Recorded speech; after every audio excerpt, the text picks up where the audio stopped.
السلام علیکم، میں آپ کا پیارا دوست ہدایت اللہ آپ کی خدمت میں حاضر ہوں۔ تو آئیے آج ہم آپ کو بہت ہی دلچسپ کہانی سناتے ہیں۔ اگر آپ ہمارے چینل پہ نئے ہیں تو ہمارے چینل کو سبسکرائب کریں، شیئر کریں اور بیل آئیکن کی گھنٹی کو لازمی دبائیں۔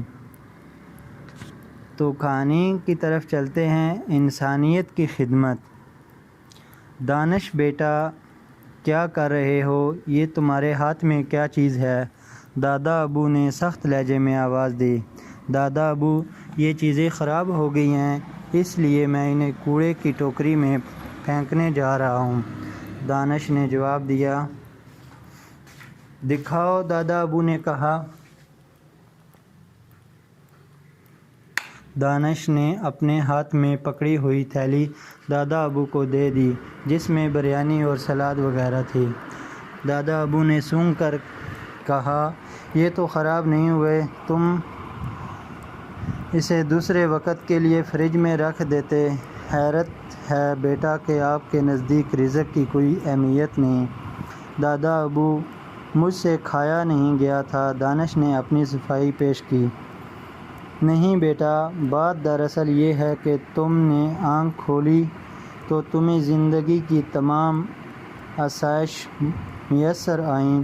تمہیں یہ معلوم نہیں کہ یہ سب کتنی محنت کا نتیجہ ہے۔ یہ غذا جو انتہائی بہترین ہے، اس کی تمہارے آگے کوئی قدر نہیں ہے۔ خیر، اس میں تمہارا کوئی قصور نہیں۔ اچھا، تم میرے ساتھ آؤ۔ دانش 7ویں جماعت کا طالب علم تھا۔ وہ ایک امیر گھرانے سے تعلق رکھتا تھا۔ اکلوتا ہونے کی وجہ سے اس کو ماں باپ اور دادا بہت زیادہ پیار کرتے تھے۔ اسکول میں وہ اپنی گاڑی میں جاتا تھا۔ گاڑی اب کچے پکے راستوں پر دوڑ رہی تھی۔ دور دور تک آبادی کا کوئی نشان نظر نہیں آ رہا تھا۔ اب انہیں کچھ خیمے نظر آئے اور پھر آہستہ آہستہ وہ خیمے نزدیک آ گئے۔ دادا ابو اترے، دانش بھی اتر گیا۔ بہت ساری خواتین، بچے اور بوڑھے کھلے آسمان تلے بیٹھے تھے۔ ایسا محسوس ہو رہا تھا جیسے انہیں گرمی کی شدت کا کوئی احساس نہیں ہے۔